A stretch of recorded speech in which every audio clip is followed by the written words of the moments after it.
Hello, and welcome to the LSVT Global webinar covering the spreading of effects of LSVT loud, more than increased loudness.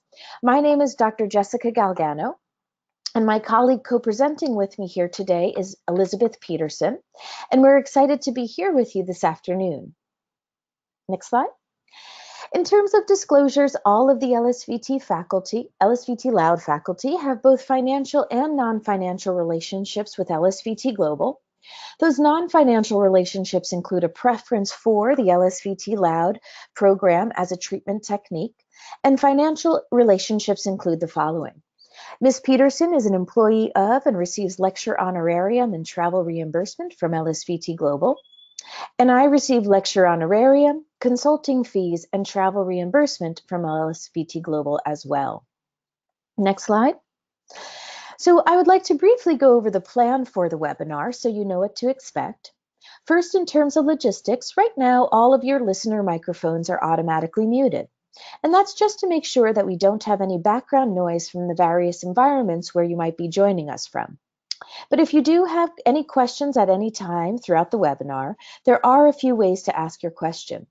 The first is to raise your hand, and you can do that by clicking on the hand icon on your webinar control panel. If you raise that hand, we'll then see you have a question. We'll call out your first and last name to let you know that we're unmuting your microphone, and you can ask your question out loud to the group. The second way is to type in your question, and you can do that by clicking on the question box on your webinar control panel. You can then type in your question.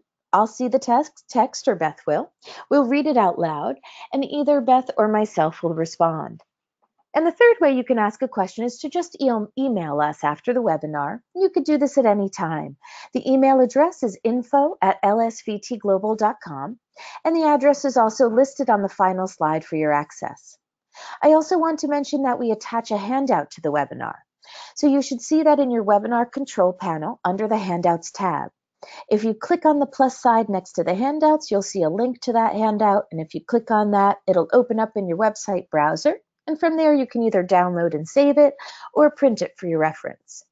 We'll also send you a follow-up email after the webinar today, and that handout will be attached to make sure you have a copy. Now, following a few more logistics covering the reporting of CE or continuing education activity for the professionals joining us today and the objectives of the webinar, we'll review today's webinar content, which will permit all of our participants today, clinicians who are recently trained, family members, patients with Parkinson's, everyone with a nice amount of information that will reach you exactly where you are in your process, so we're all on the same page. And we'll make sure to have some time at the end of the session to address any questions that you might have in response to the webinar. Finally, we'll take a brief survey after the webinar today, and we just ask that you take a few brief moments of your time to respond. We do use every bit of the data from the survey to help us improve our webinars to best meet the needs of all of you. So thanks in advance for taking a few extra short minutes at the end of the webinar to complete it. Next slide. So this global webinar is not ASHA or state registered for continuing education units, but it may be used for self-reported CEU credit as a non-registered CEU activity.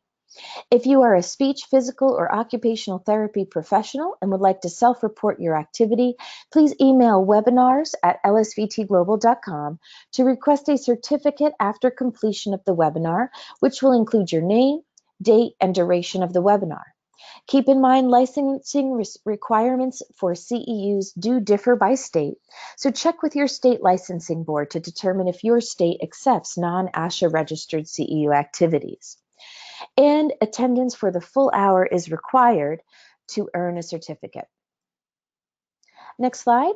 So if you're interested, you can find out more about Beth and myself. We are both faculty members with LSVT Global.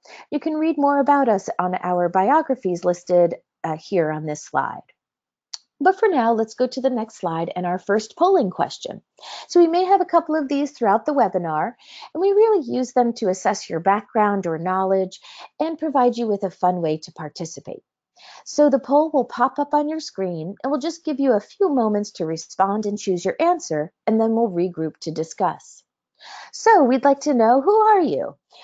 Please let us know if you are a speech pathologist, you might be a PT or an OT, maybe you're an individual with Parkinson's disease, or you're a family, friend, or loved one of a person who has been diagnosed with the disease.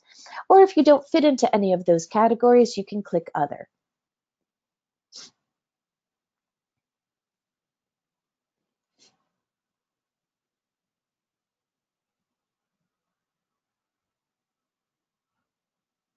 So we'll just wait a moment for those results to come in. And that way we just have a sense of who's participating here with us today.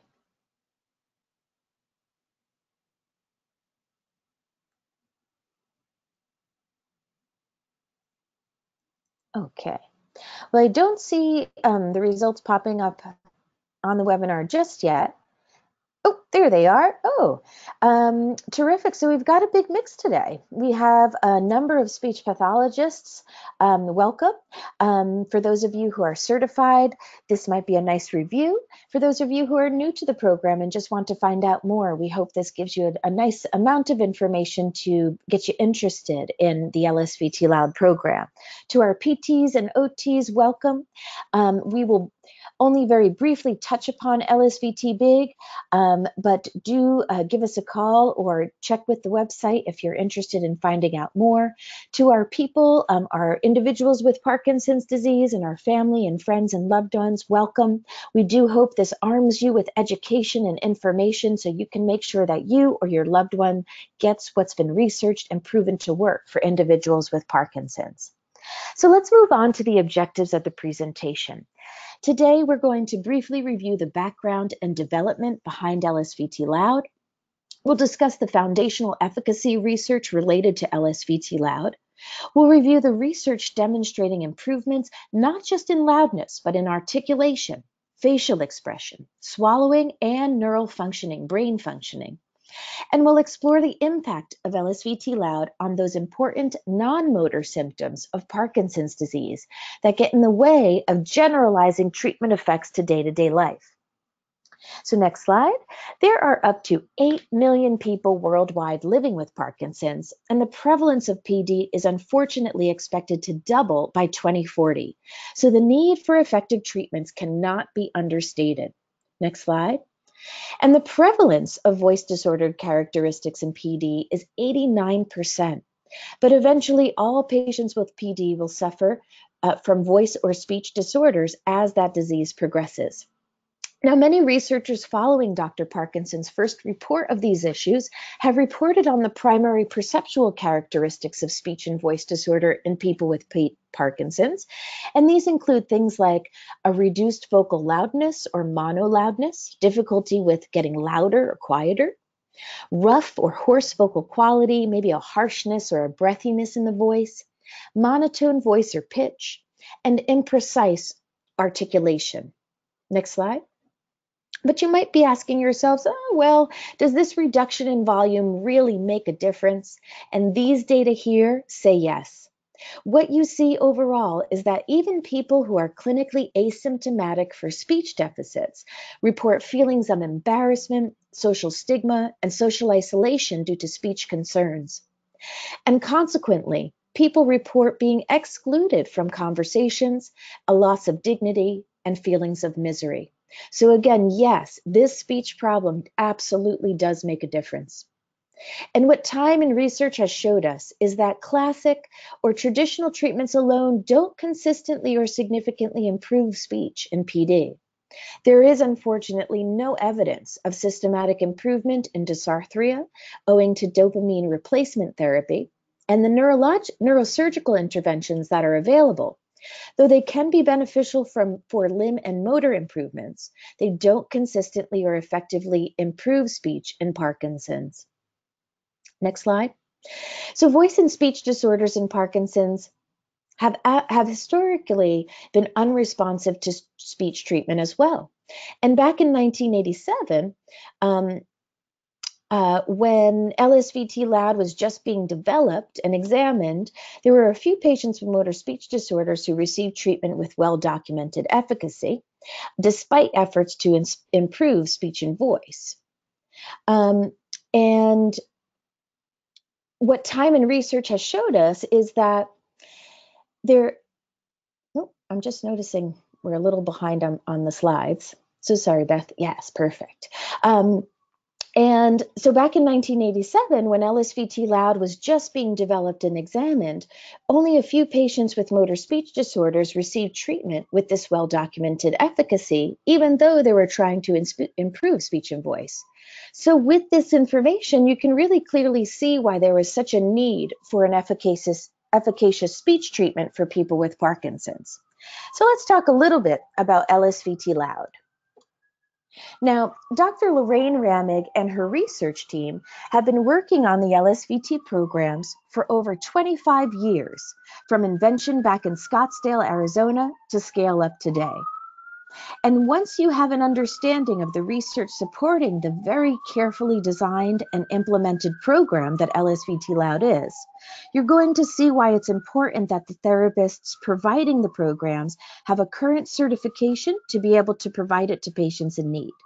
So specifically, LSVT LOUD is delivered by certified speech pathologists, current certification, and LSVT BIG by PTs and OTs, these are physical and occupational therapists, who've been trained by the LSVT Global faculty. Next slide. And as I mentioned, Dr. Ramig has been working on this for over 25 years.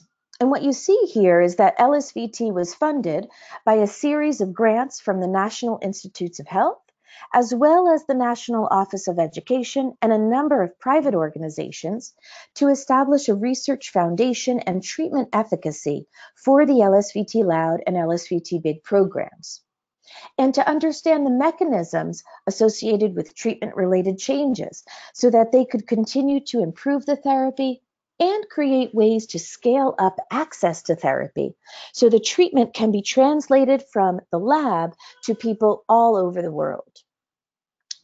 So with this perspective in mind, let's take a look at our first patient with Parkinson's disease. This patient's name is Shirley. You'll see her before and after LSVT LOUD. She was 59 years old and was 2.5 years after being or post-diagnosis when receiving LSVT LOUD, and she was on medications both before and after receiving this treatment and the video. So let's see what kinds of changes you'll notice in Shirley following the program.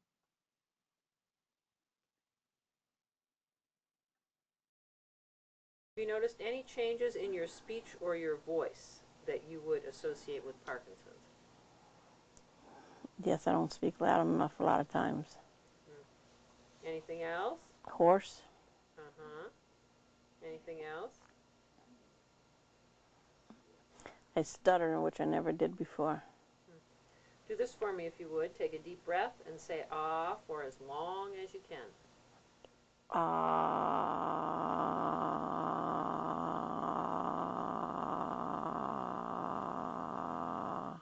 Good for you. Okay. Would you say Parkinson's disease has caused you to talk less? Yes. Because? Because I stutter and then I can't be heard. If there's noise in the house, like when the kids come over, nobody pays attention to it because they can't hear me. Until I get mad and then yell. Take a deep breath and say ah for as long as you can.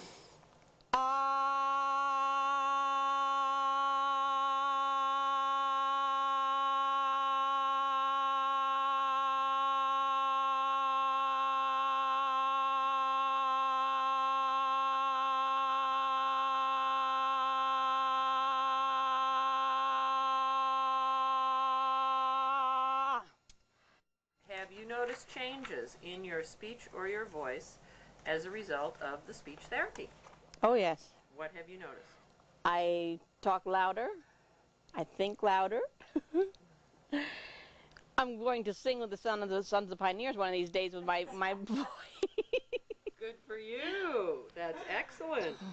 What practicing do you do at home? My ahs, my highs, and my lows.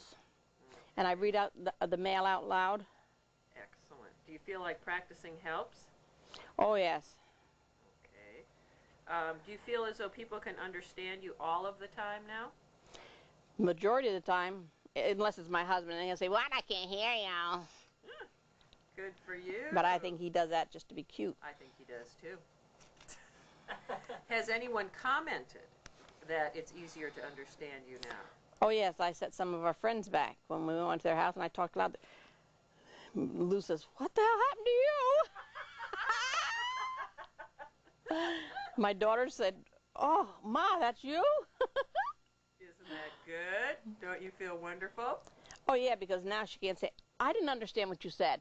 Right? No excuses, right? Yeah, That's no right. excuses. All right.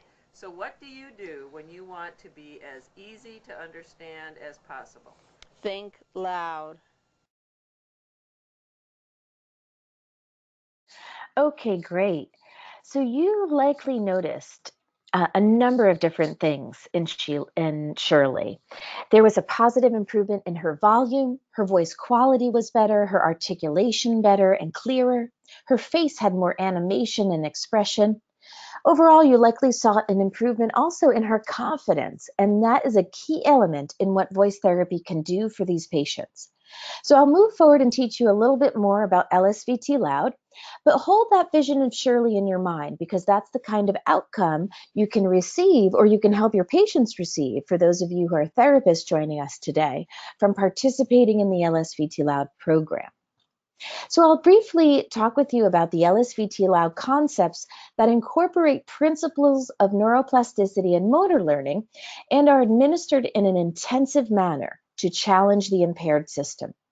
And it means thinking about things in a different way. So LSVT is different from traditional speech therapy in 3 dimensions. One is the target of vocal loudness. That's our treatment target. It's using vocal loudness to scale up amplitude across the entire speech production system to result in this nice spreading of effects to articulation and a number of different subsystems. The mode of delivery is intensive with high effort. Patients are given 16 one-hour individual treatment sessions in 1 month, and treatments delivered in a high-effort physical exercise mode of delivery. And LSVT Loud has a calibration component. What this means is that we also simultaneously address the elements, the non-motor elements that get in the way of generalizing treatment effects. So calibration really addresses the variables that make getting that voice out of the therapy room and into the home very challenging. So let's think of it this way as we look at the next slide. Here we are seeing a side view of a speech mechanism. Respiratory, you see the respiratory system or the lungs, the phonatory system, the articulatory systems or the vocal tract.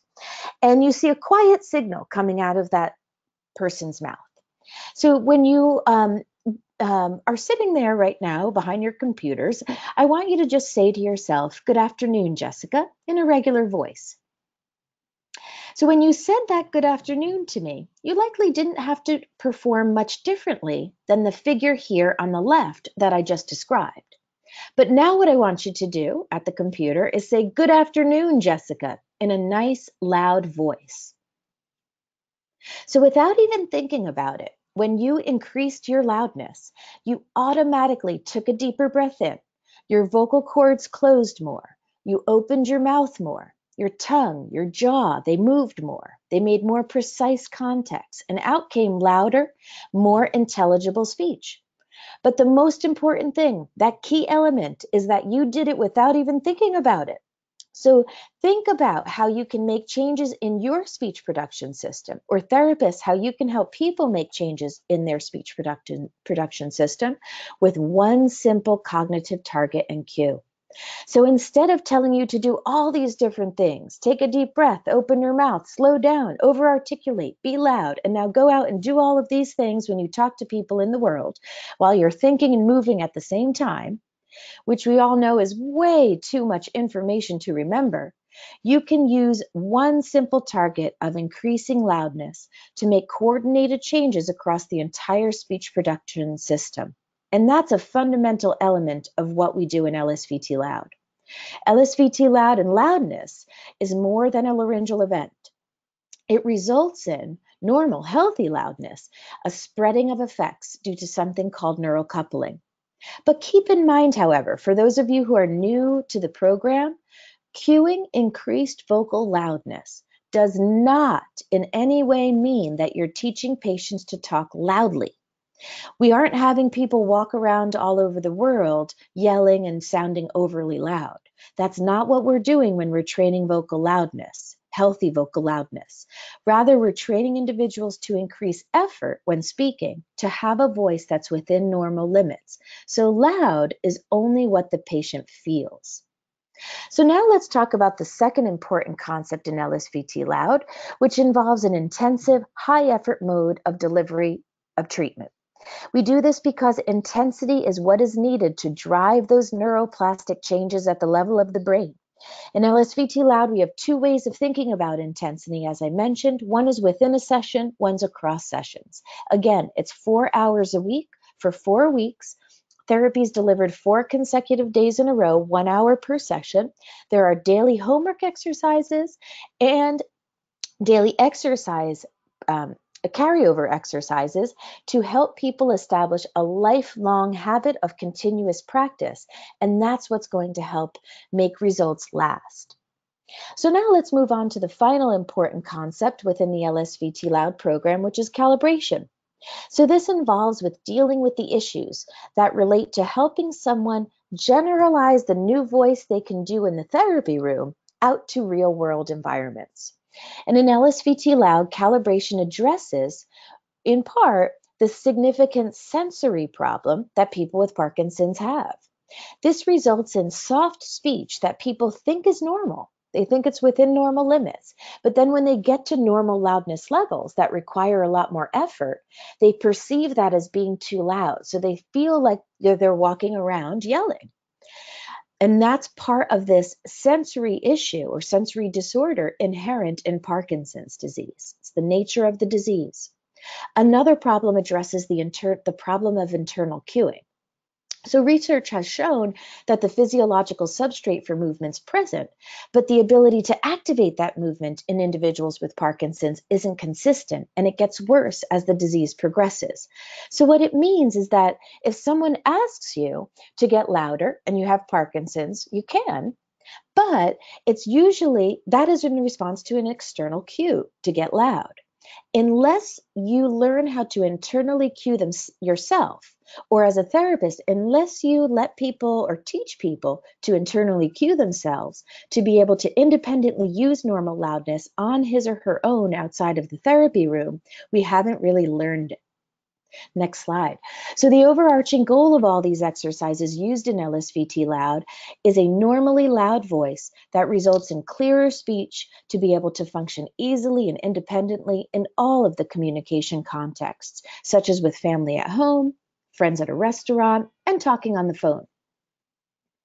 So now you may be thinking to yourself, all right, well, this sounds great, but has this been proven to work and last? So let's take a look at the next slide and know that the answer is yes. Scientists from around the world have been studying this technique for years. And though there have been almost 200 peer-reviewed publications documenting the benefits of LSVT LOUD, I want to introduce you briefly to 3 of the most important studies demonstrating how efficacious this program is.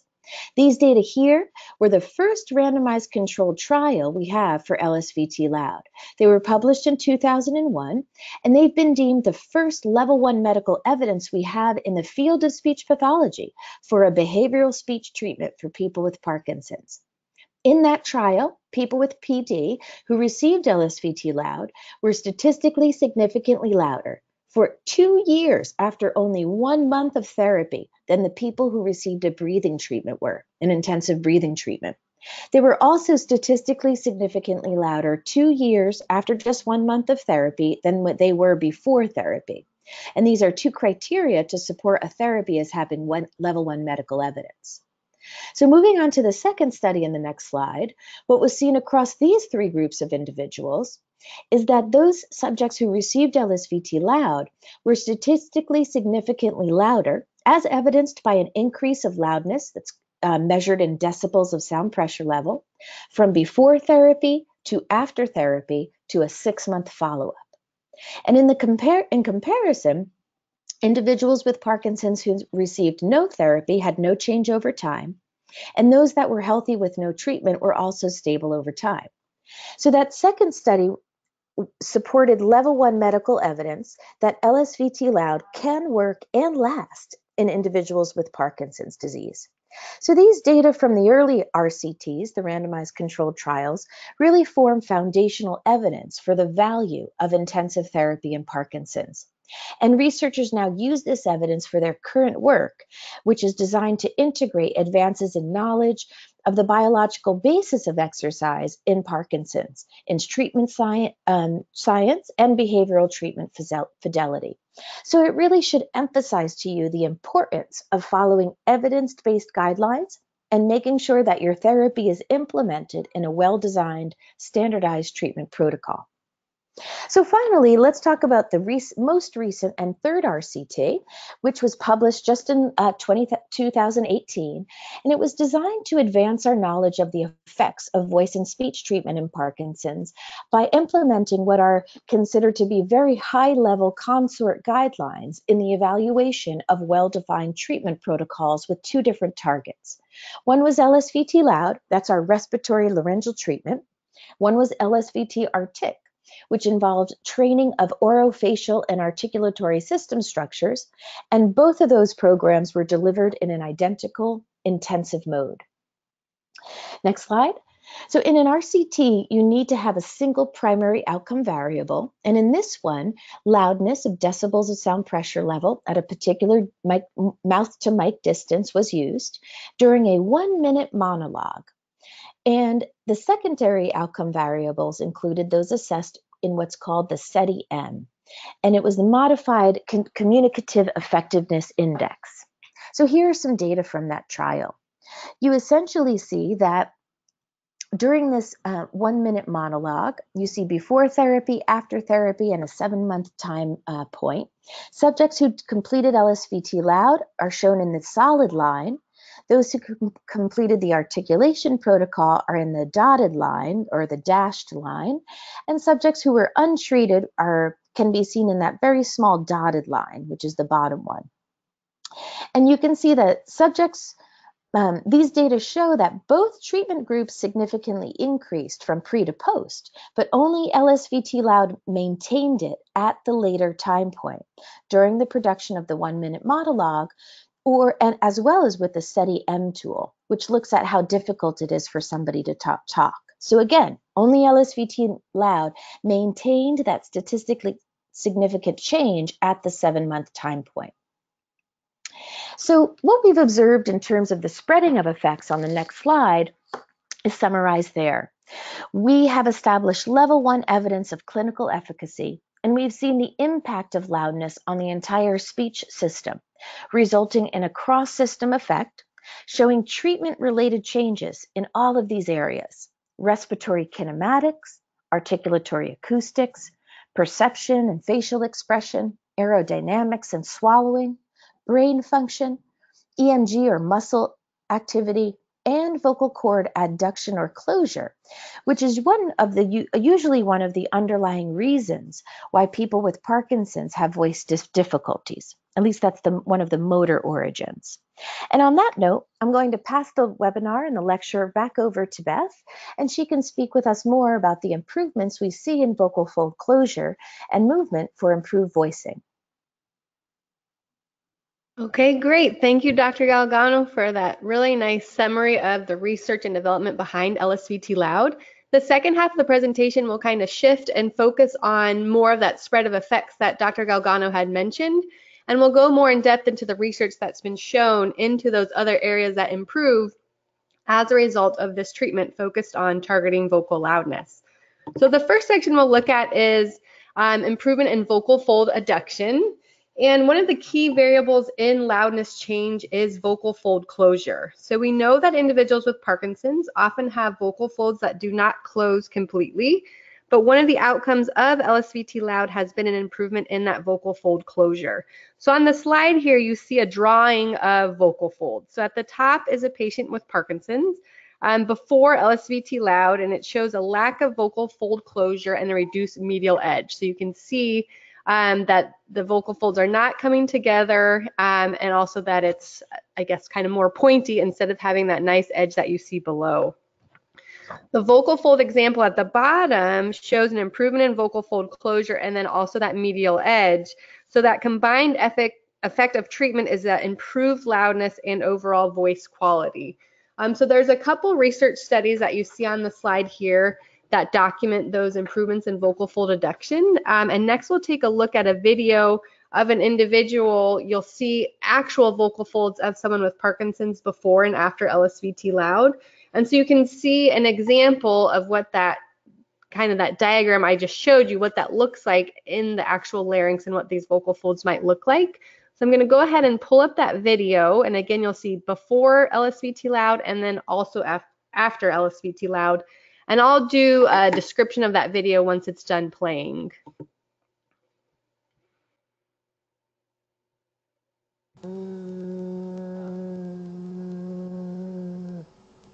Okay, again.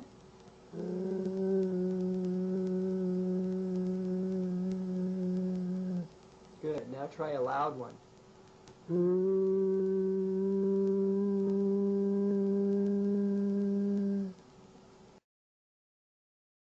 A nice loud one now.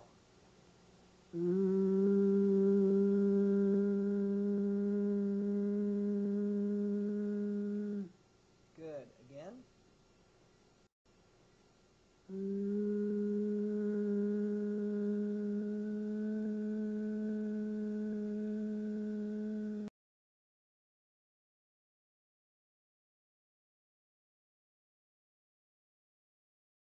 Okay, so in that video, hopefully that you could see when you heard that ENT or that ear, nose, and throat doctor ask the patient even to increase loudness, those true vocal folds, or I think you could see, for those not as familiar, kind of those white flaps in the middle, and you could see they weren't fully closing, and so that's what we call glottal incompetence.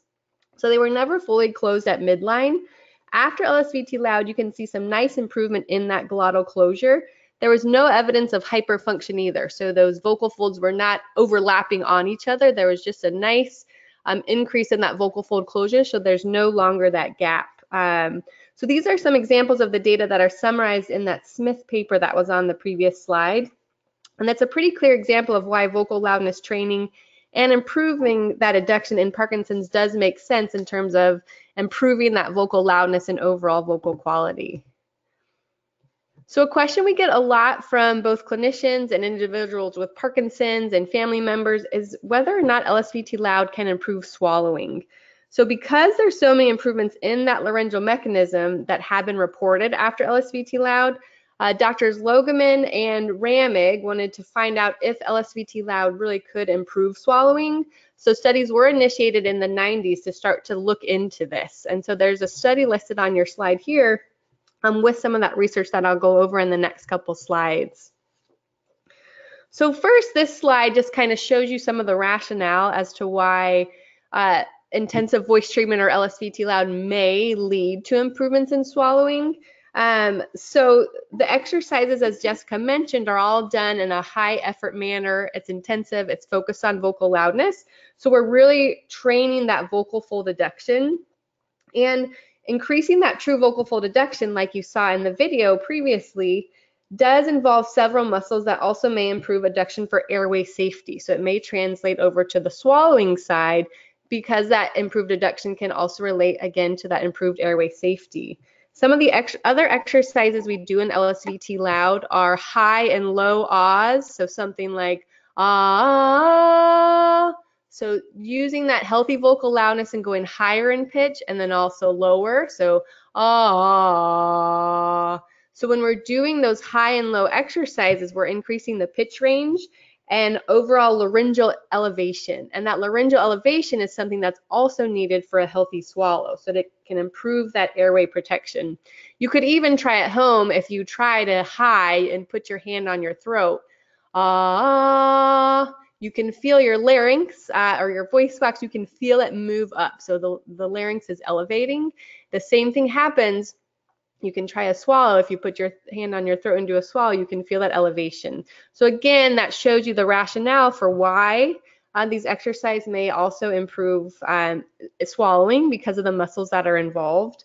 Also, there's an effort and coordination across the whole speech mechanism with that target of being loud.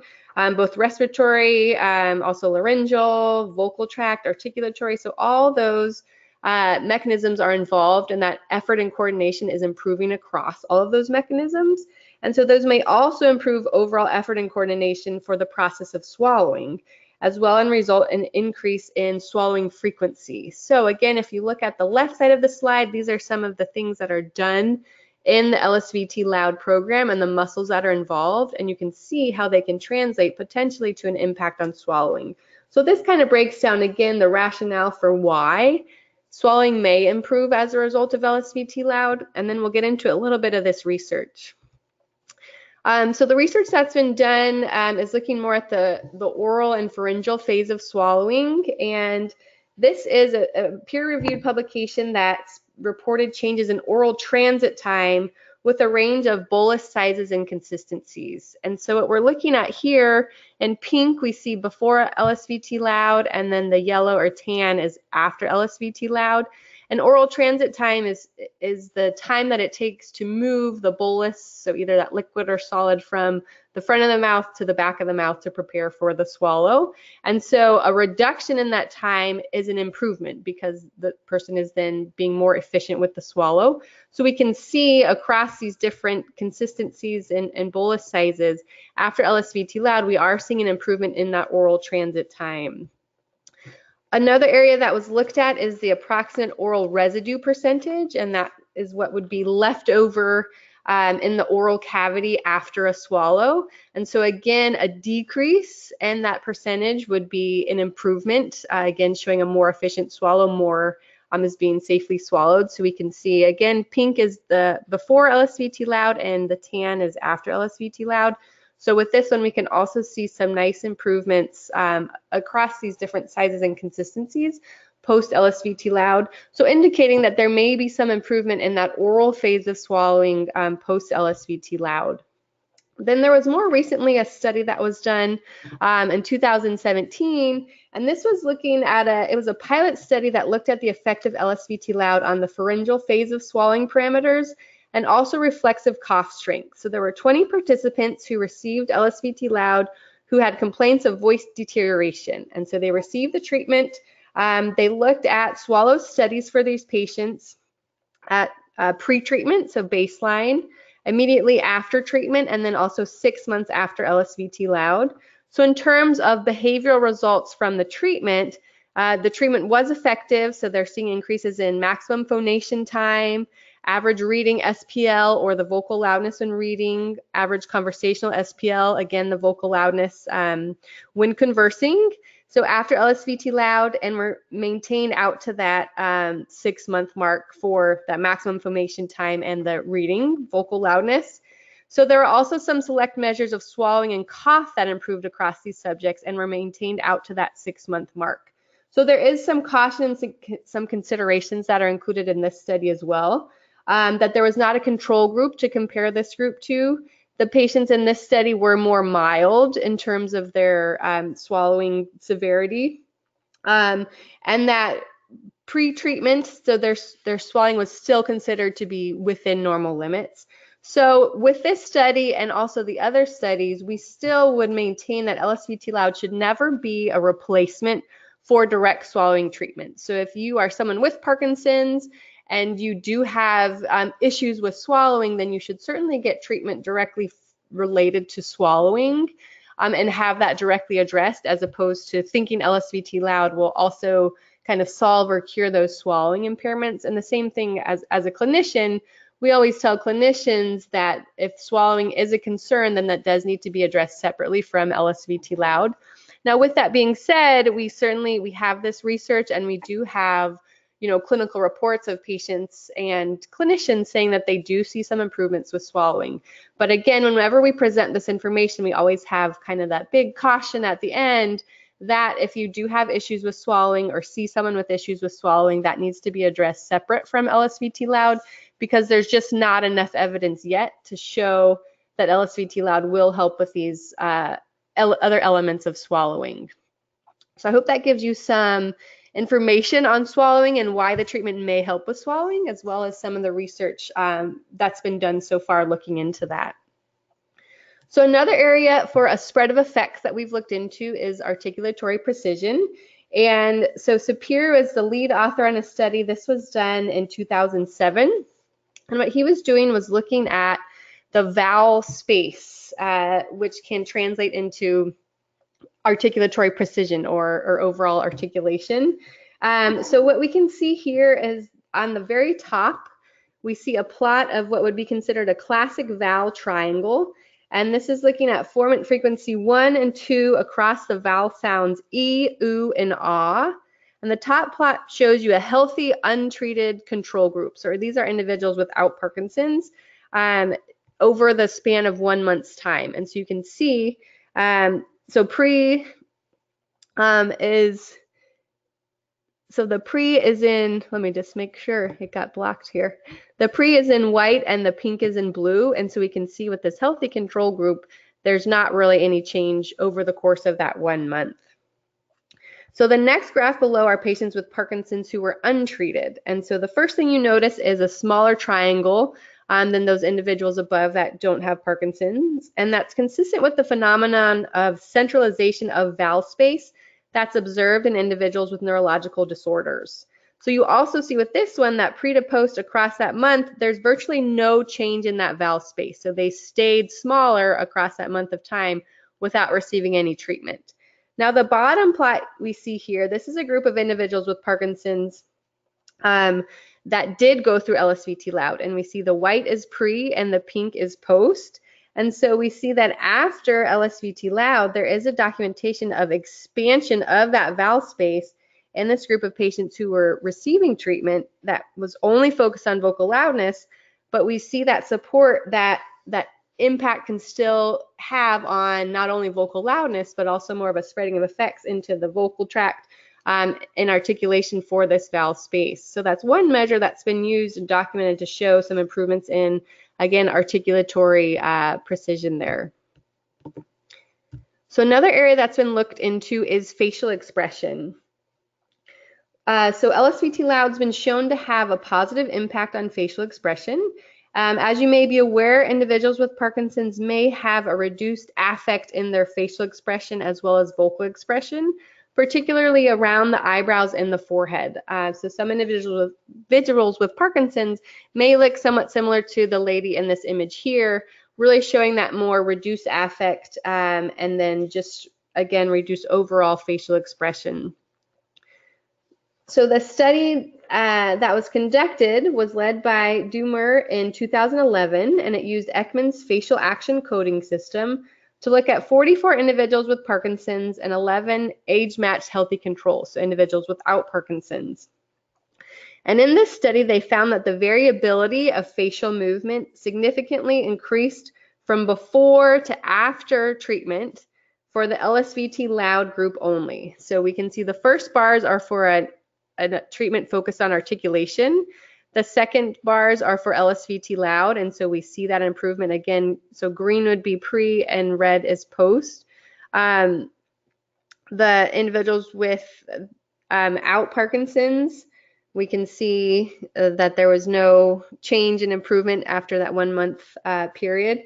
And the untreated Parkinson's, we can also see there was no improvement after that 1 month period without treatment. So it did not change for any other group, but it did significantly change for the individuals with Parkinson's from pre to post. So showing that there may also be some improvements in facial expression as a result of LSVT LOUD. And if you were watching the video with Shirley that Jessica played early on in the webinar, I think you could see that facial expression was definitely impacted for her in a very positive manner pre to post treatment. And so that's a nice video that we have showing, you know, clinically without doing the research study on her for that, but that we can really see it in our patients. And I think lots of clinicians will report seeing that. So another exciting area of research that's been done is looking at the neural correlates of LSVT LOUD. So what's going on at the level of the brain after receiving intensive LSVT LOUD treatment. So about 10 years ago, because of all the documented improvements behaviorally following LSVT LOUD, as well as advancements in brain imaging technologies, scientists began to examine these neural correlates. So the initial study that was done was with Mario Liotti in San Antonio. And in this study, so you see at the top row, so we see pre-LSVT loud, and the bottom we see post-LSVT loud. And when you see an increase in orange or yellow, it means an increase in activation. So you'll see increased activation starting with that right putamen, right dorsolateral prefrontal side, and that right interior insula. And this was really the first pilot study that began telling us that there is a right brain change that happens after LSVT loud, and that can be a functional reorganization of those speech motor regions following LSVT loud. That can be really exciting. So not only are we seeing these changes behaviorally in terms of vocal loudness and some of those other, articulation, some of those other areas of speech motor production, but that we're also seeing changes all the way at the level of the brain in terms of that reorganization of what's going on at that level. So it's really neat to see this. There was another study after that was done in 2010 with Dr. Narayana as the lead author. She looked at 10 subjects with Parkinson's, and she also did PET imaging. And so we'll go ahead and look on the next slide and see what she found. So again, we have the top row is pre-LSVT loud and the bottom row is post-LSVT loud. So here we see an activation pattern during reading. So patients are reading a paragraph level reading while they're getting the brain imaging done. And as you see circled on the far right, or I think it's circled, let me make sure that shows up here.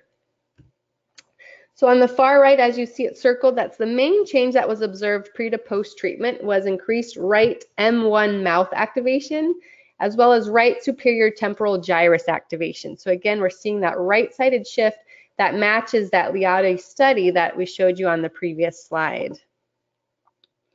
So these findings really point towards what we would call a top-down modulation. So it suggests that the primary effect of LSVT loud consists of two major components. Number one would be the effect on the speech motor regions, and then also the effect on the multimodal association areas. So we see that right-sided shift in motor, premotor, and multimodal sensory integration areas. And that right-sided shift was attributed to sensory loudness training during LSVT loud. So Jessica was mentioning that it does, with Parkinson's, there's a sensory component, even though individuals are able to get louder, that it can be difficult for them to know the internal cue or know when they're loud enough. So some of this reorganization can be attributed to that sensory loudness training that occurs during LSVT loud when we're calibrating individuals to know the amount of loudness and effort they need to use to reach that normal loudness level. So some really exciting neural imaging findings that we're seeing. Another study that was done more recently as well, so Bauman was the first author for this one, and the objective with this one, well, first it was looking at neural correlates of hypokinetic dysarthria and mechanisms of effective voice treatment in Parkinson's, and the objective for this was to specify cerebral pathophysiology of hypokinetic dysarthria and treatment-induced changes using functional magnetic resonance imaging, or what's called fMRI. So they looked at 11 individuals without Parkinson's and 11 with Parkinson's, and those with Parkinson's received or before and after LSVT loud. And they measured fMRI during covert reading. So covert just means that they were not reading out loud, they were just reading in their mind. So that it reduces the amount of movement artifacts that are used in the MRI so that it gives a clearer image.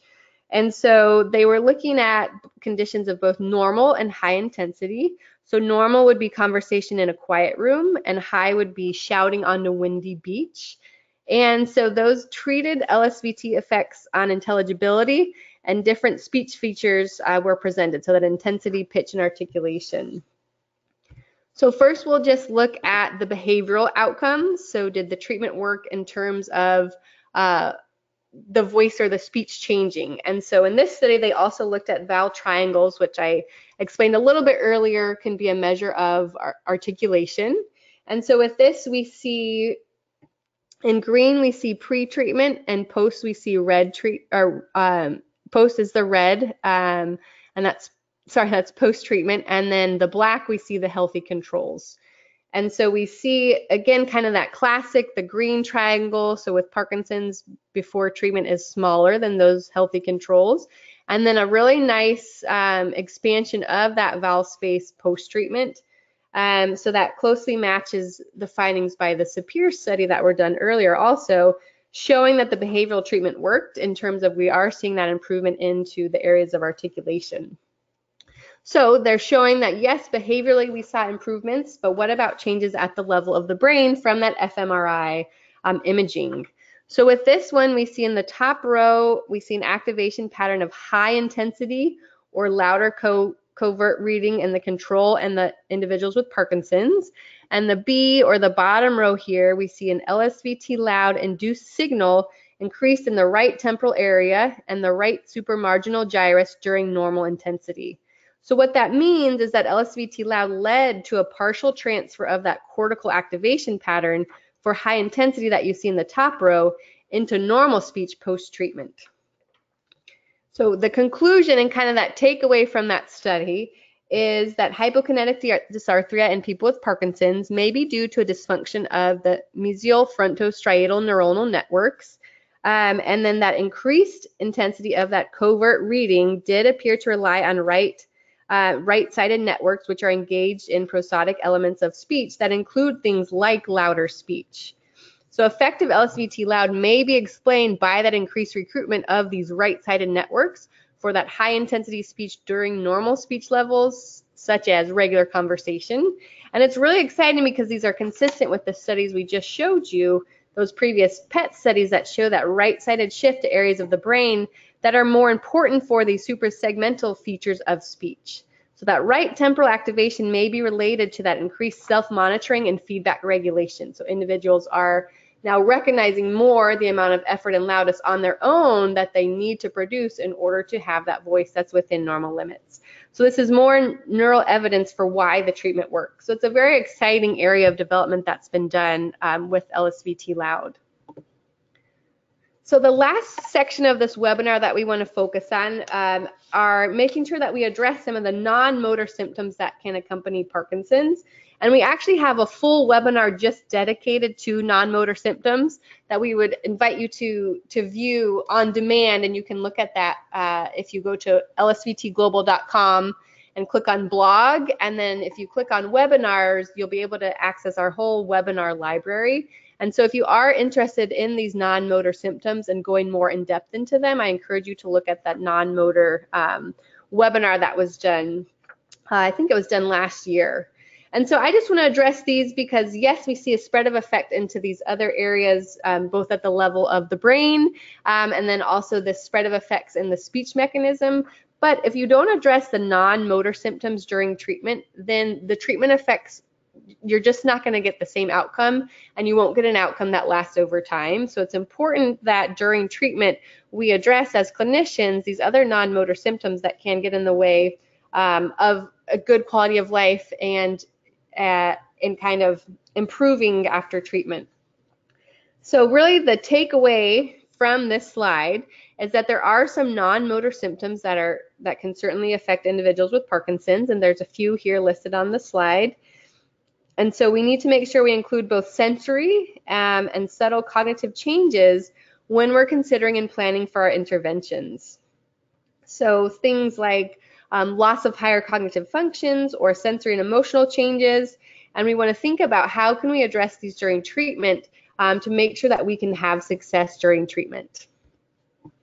So one thing that we teach clinicians in our workshops and really when we're working with our patients is we have them give patients a lot of positive reinforcement, so that positive spin.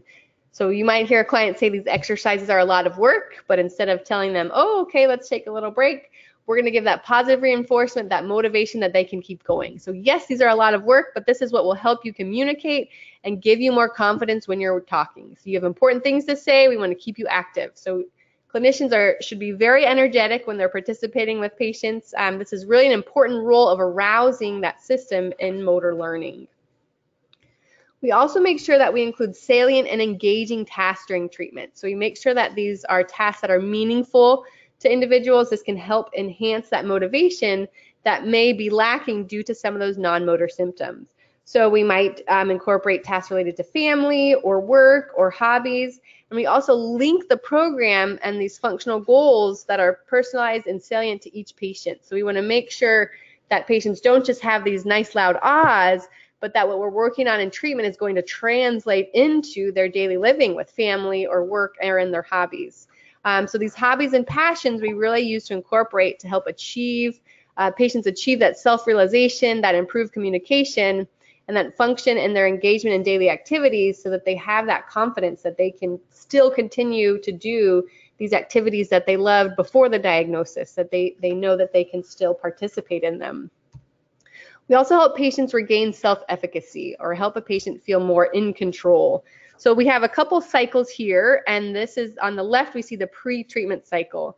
So a lot of times what we're seeing is individuals have the softer voice, and then they're asked to repeat all the time, or people stop listening to them, so they have less success and confidence when communicating, and this in turn causes them to withdraw from these social situations.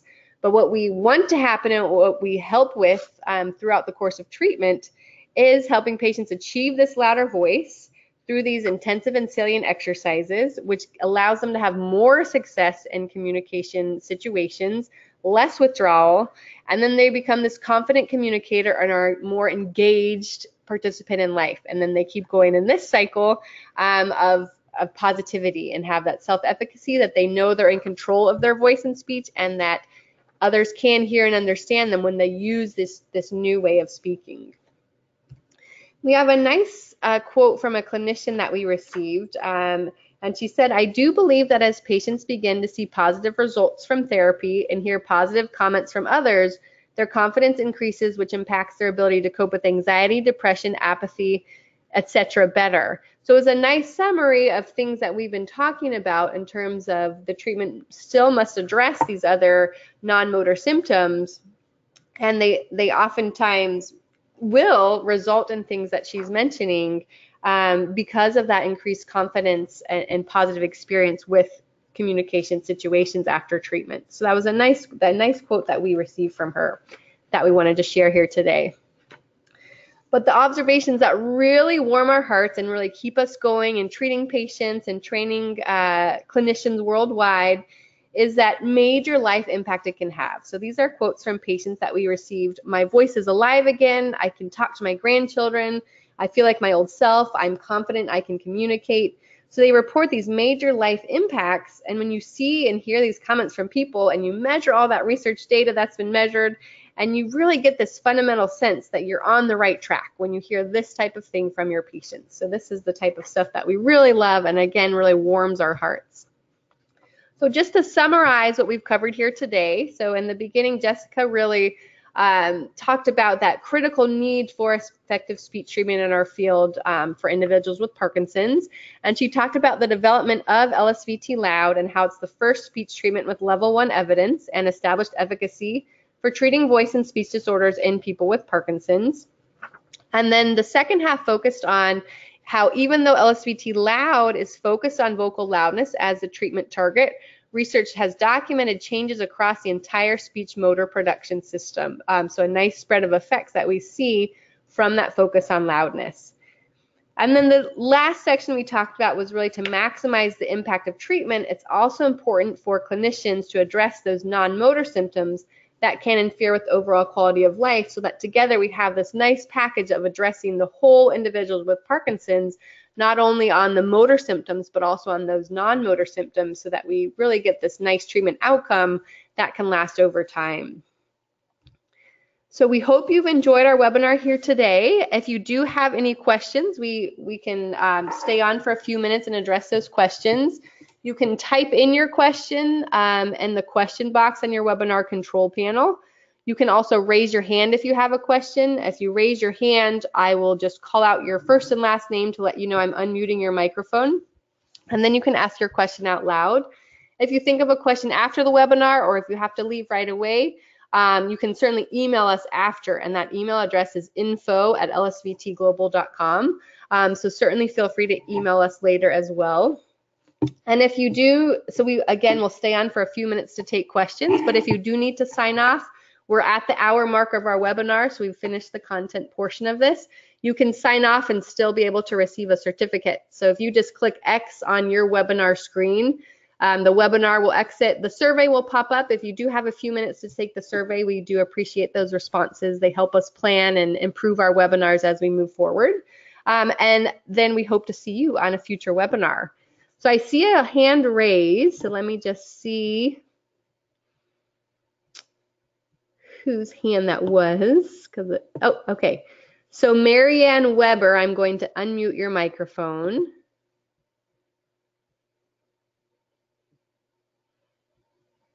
Okay, so Marianne Weber, your microphone should be unmuted, so if you have your question, you can ask it out loud.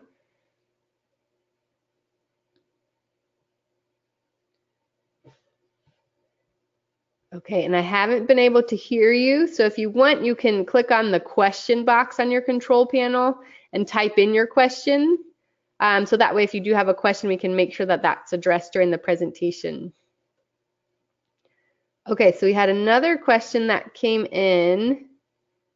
Okay, so Jessica, if you want to take this one. So is LSVT LOUD typically reimbursed by insurance? Great. The answer is yes. There are individuals who provide private LSVT LOUD services, but there are many certified individuals who are working with hospitals and private practices or different centers around the country who participate with various insurance companies and Medicare. And to answer your question, absolutely, this is something that is able to be covered by those insurance companies and Medicare. There's a medical reason for the treatment. Skilled intervention is needed. And so with appropriate documentation and following the various rules for that each insurance company or Medicare requires an organization to follow, you should be able to receive reimbursement. All right, great. Thanks, Jessica. We had one other question come in. This is related to follow-up care. So after the month of treatment, how often does a patient need to continue to see a speech therapist? So that's a great question. It will depend on the patient for part of it. Depending on the severity level of the Parkinson's, for example. What we typically, kind of a rough estimate that we give to clinicians is once you complete your month of treatment, then we say to check in with patients at a 6-month mark. So you saw the research Jessica presented shows that these improvements last out to 2 years, but we don't want to let clients go that long. So we check in at the 6-month mark. Sometimes all it is just a quick phone call, checking in, making sure patients are keeping up with their homework, that they've been able to maintain their loud voice, and we send them on their way. Other times we may do what are called tune-up sessions, where we actually bring a patient back in for a few sessions just to get them back into the mode of doing LSVT loud treatment. So it might just be they need a calibration refresher. They might need someone telling them this is the amount of effort and loudness you should feel. Getting them back on track with homework assignments to making sure they're keeping up with that.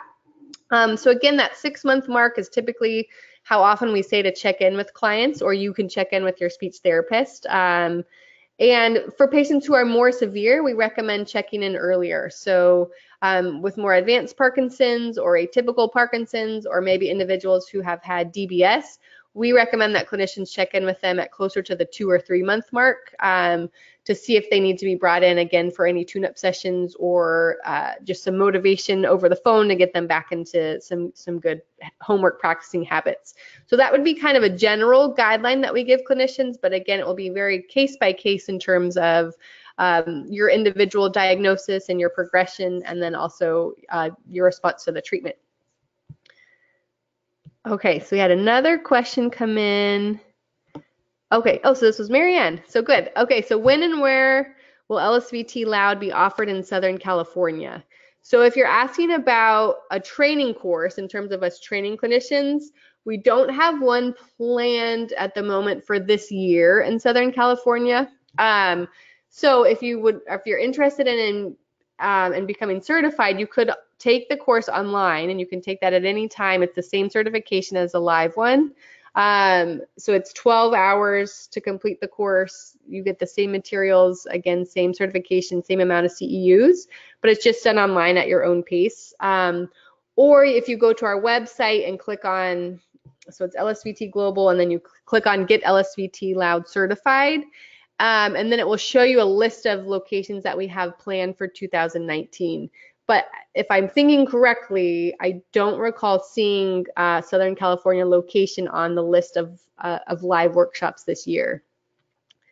If you're a patient or a client from Southern California, if you go on our website and click on Find a Clinician, you can type in your zip code or your city and state, and we've trained many clinicians in Southern California. So if you're looking for a clinician there should be clinicians in your area that you can connect with to receive LSVT LOUD there. Actually, Beth, I'm going to jump in there just for a quick second. There may be an LSVT LOUD training in Downey, California this year. Oh, okay.